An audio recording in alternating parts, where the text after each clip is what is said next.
A long First and foremost, I want overdue apology. Join me in donating to the NAACP. Is this from her saying the N-word?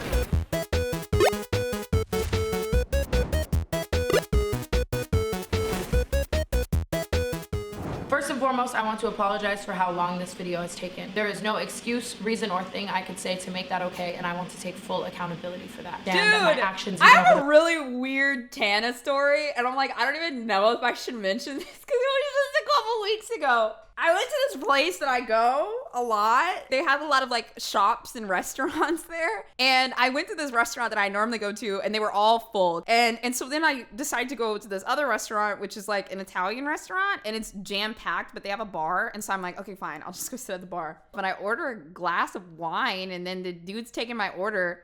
And then Tana Mojo and this dude come and sit next to me. And I immediately know it's Tana. She's got like a hoodie on. She's with this guy. She's got sunglasses on and it's kind of dark. And I remember I heard her voice and at one point I saw her and I was like, oh, shit, that's Tana. The guy's asking her about like only and stuff like that. And I felt really bad because she starts talking about like some of her business and different things and all this shit.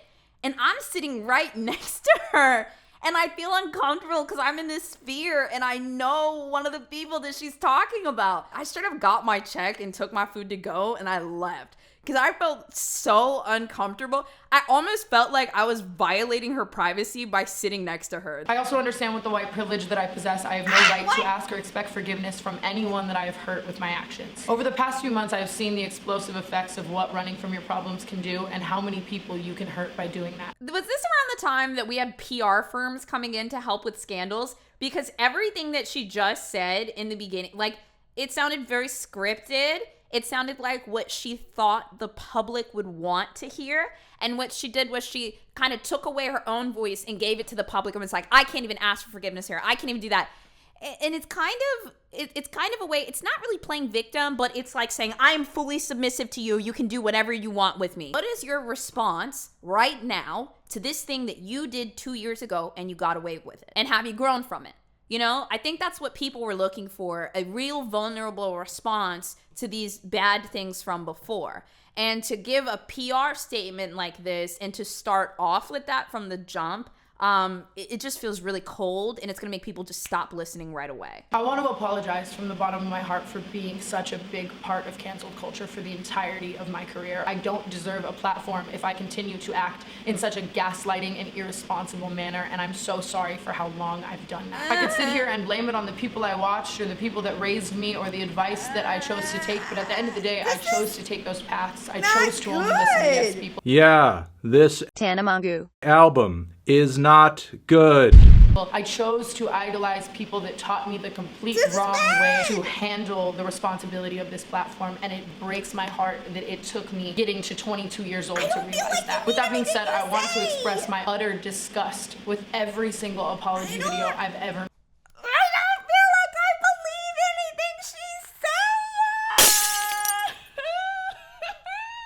I'm sorry for uploading them, I'm sorry for defending them, and I'm sorry for putting them out to such a huge audience. I did nothing but look at apology videos as people digging up my past again. This kind of reminds me a little bit more of Jeffree Star, in a sense, okay?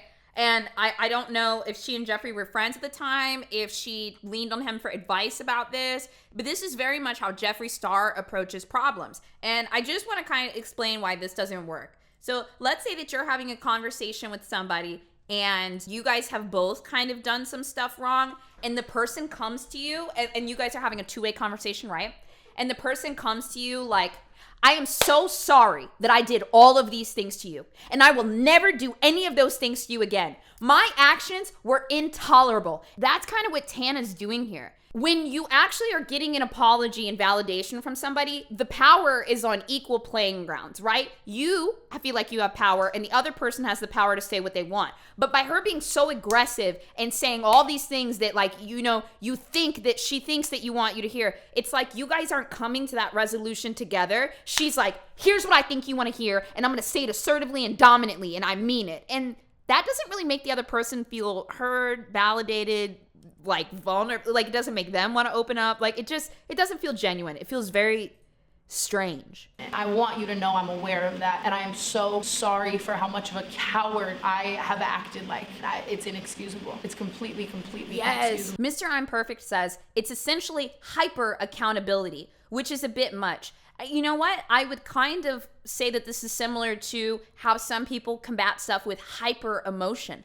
Hyper accountability. You know, they're not on the same plane as the other person. I don't want to come back to this platform until I am someone that can shape the youth in far better ways than the things I watched growing up shaped me. I don't want to be the reason that a young girl grows up the way I did. Okay, dude, this is so bad. I'm gonna defend Tana a little bit here. This is during the era where YouTubers were getting canceled left and right, and the PR firms were coming up. And the PR firms were saying, I can help. I can help you craft this statement. I can help you do these things. I have 10 years of experience in PR. Well, here's the problem with that. When like the internet is just coming up and people are different, your 10 years of PR does not apply here. And that's how we get statements like this that don't really work in the community that you're trying to put out. One of her strengths is her vulnerability. Tana has proven herself to be an incredibly vulnerable person online. She fucks up a lot and she does a lot of weird shit, but she's proven that she can be very vulnerable. And it seems like in this video, they decided to try a new tactic, and that tactic did not work.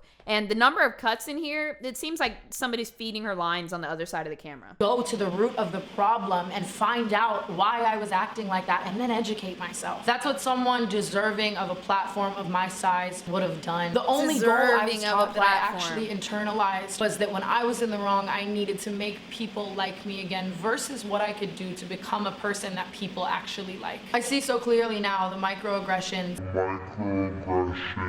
I now realize that the content I put out into the world and who I am has the ability to aid in either positively or negatively shaping this generation. Tana's biggest mistake here was her management team allowing her to hire a PR firm for this when she probably should have handled it herself. This to me sounds like the PR firm had an associate go on Twitter, search Tana Mongeau's name, take everything that people were mad at her for, not deserving of a platform, can't take accountability, Tana's responsible for cancel culture. It seems like they made a big giant list of what everyone was saying, and they were like, how do we weave this into a speech where she addresses every single one of their concerns and basically shuts them down? Next, I want to apologize for every single one of my past tweets. They were incredibly prejudiced, racist, homophobic, and unfunny. This is just my opinion. I honestly think that in this top right corner, if Tana had literally put the tweets up and just cycled through them very, very quickly, that would have felt more authentic, because it feels like she's minimizing and hiding something while trying to take hyper accountability. I'm 4 minutes into this video and I truly don't know exactly what she's apologizing for. She hasn't said what she's done wrong, and part of taking accountability is bluntly and truly saying what you've done wrong and accepting it. As I would grow in my career, I would claim to say that I understood the pain behind these words. I would claim to say that I knew how wrong it was to have said that at that time. But then every time I would apologize, it would be in a way that was so pandering and deflecting. It would discredit everything I had to say, and it's so sad that I was so fucking stupid and couldn't realize that. And then I would proceed to spend the next 3 years in such an unproductive cycle, wondering why these things kept getting brought up. But how could I expect anyone to forgive me in general if my apology wasn't even a sufficient apology? I selfishly decided time and time again I did not need education. Had a person of color done 1/10 of the antics I had done in my career, they would not have gotten to act with such privilege in the ways that I did. It is so sad that it took me years to realize that by not apologizing and not taking accountability for my past, but then sprinkling in random acts of justice, that is performative activism completely. If she was saying a lot of these words uncut, looking directly to camera, spewing it out, you could feel it in her emotions, and then she doubled down with like what she actually did afterwards, I think this would feel a lot more real. But this feels bad.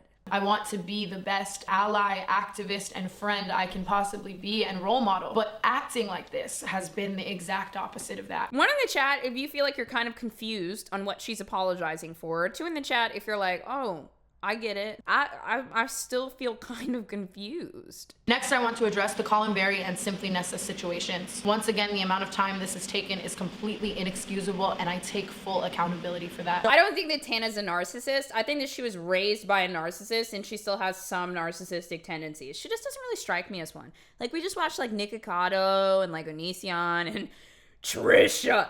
Trisha Paytas is the final boss of a narcissist.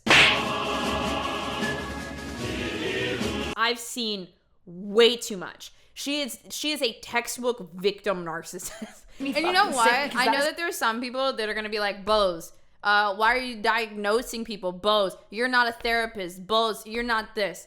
Okay, listen. She had claimed DID and then just was like, never mind, not anymore. Like, she just picks up things and then just like drops them. So if Trisha's gonna sit out here and falsely diagnose herself publicly, and I'm not gonna sit here and not call out her and use her as an example for people. So yeah. Nobody's going to diagnose Trisha as a narcissist because the only person that can really do that is her therapist. And he's not gonna tell her. He's not gonna tell her.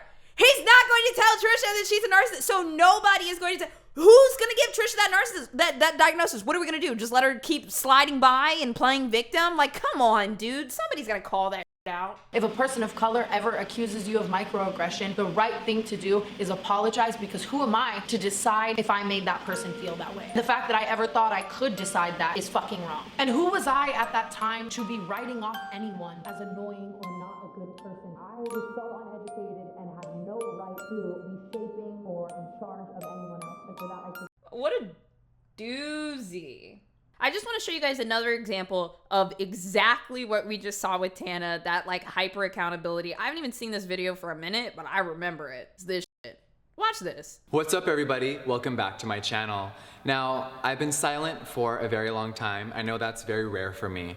I've taken a lot of time to do a lot of self-reflection. Now, in the past, I've been very guilty of speaking out of anger, out of frustration, out of my emotions. See what I mean? We're 20 seconds in, and if you were on the other side of this apology, if Jeffree Star had sat down with you and spoke to you like this, do you actually feel like an active participant in the conversation? Absolutely not. Even the way that this is set up is very like, I'm better than you. And I've come to a lot of realizations, and it's been really important to actually understand everything that I was a part of, that I did wrong, and really start a new chapter for myself. I've spent a lot of time realizing why I do certain things and why I do the things that I do. And today, there are no excuses. A year ago, I did a video called Never Doing This Again, and I meant that. And 2020 has been really crazy, and I have added to the chaos. Dude, look, this is what that was. A year ago, I told you that I would never do this again, and I meant it. But here we are again, and I'm giving you the apology that you asked for. Today, I will be addressing all the, like, BOZE, how would you apologize? I would absolutely fucking crumble. I would. It would be horrible. I'm a people pleaser. If some shit happened, because, like, I'm a person. There's people that don't like me, I'm sure. But, like, if something ever happened, I would just be straight people pleaser. I don't even know how I would react, but, I mean, and then after that, the show must go on, because I love doing what I do, and I ain't gonna stop. And today I will not be sitting here showing a million text messages and all these things that allegedly are out there. That's not it. I will not be entertaining it. My lawyers are entertaining it behind the scenes, but I will not be. Another thing that he just said with that is his language is basically, you're not gonna get me. And when you do that to somebody, what you're essentially doing is you're challenging them to get you. If you come at the, you're not taking me down, you're not gonna get me, then somebody's gonna watch this and say, oh yeah? Like, so it's just not, you know, put the gun down. But bringing up lawyer and apology, true. Problem, you can become the solution. And I've definitely put myself in the victim mentality before when I knew I was wrong, and I didn't want to admit it, I wasn't ready to, and I was too insecure, fully admitting my flaws, and I hope that people can learn from me. I have moments where I get fired up. Oh no, did we just look at the script? A lot of people want me to address this situation. And a lot of people were putting a time stamp, like, Jeffree, you need to speak on this right now. And I think that we live in a world where people are just so used to doing what people. This is why people don't like Jeffree. In this situation, Jeffree is in a submissive position. He's been called out by the public for using racial slurs and, you know, maybe bad treatment of other people, or, you know, having some kind of blackmail on others. This is the most submissive position that Jeffree Star is probably going to be in, because the public's trying to hold him accountable. And he is not giving in. He is not submitting. So what does that tell you? in other situations, in Jeffree Star's relationships with friends and whatnot, he's always the person in power. And people can feel that. People can feel him standing over them with all of that power and everything, because Jeffree will not submit to you, just as he's demonstrating in this video. And I think that's probably why he's had a lot of problems with people in the sphere, because they want to be treated like an equal, and this is just kind of how he is. I know there's a lot of people waiting for me to address this situation. Now, I didn't try to take anyone down. I'm not a villain in a movie. This isn't a Netflix series with a crazy storyline. I know it sounds like it, and trust me, I'm sure I would watch it as well, but this is my real life, and a lot of things that are happening and being said are false. When someone else tries to take someone else down or their career and it doesn't work, you can't just take a few more down with you. That's not how life works. We have to all take accountability for our own actions and no one else's. I'm still weirdly fascinated by this. Now, did I mix myself up in drama? Did I speak on things I shouldn't have speak on? Of course I did. Did I believe certain things instead of asking the source? Did I get caught up in the hype? Did I do dumb shit? I feel like I wouldn't be able to get a word in. I feel like there's no room for me here. You know, like he's just saying everything and he's like, listen, bitch, I got that, you know? I wonder if I've ever been faced with somebody doing this before, you know?